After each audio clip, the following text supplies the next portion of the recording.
ચારે બાજુથી જતી દુશ્મનો માણસો એને પકડવા માટે ચારે બાજુથી જ્યારે ભેગા થતા બંદૂકની ગોળીની ધણનાટી બોલતી હતી એ વખતે ગાંડી ગીરના ડુંગરાની ટેકરીઓને બેહી બંદૂકના ભડાકા કરી અને કાદુ મકરાણી નામનો બારવટીયો કહુંબા ગળતો હતો.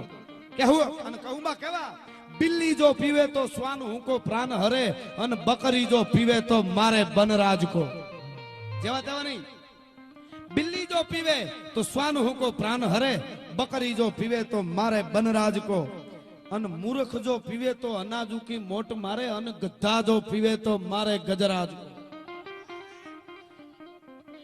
ચતુર જો પીવે તો સુંદરી કી સેજ રમે અને સુંદરી જો પીવે તો ઉઠી ધાય કાજ કો. કહે કવિ શ્રીવ સંગ કસુંબા કો એસો રંગ પી જાવે ચીડિયા તો માર દેવે બાજ કો.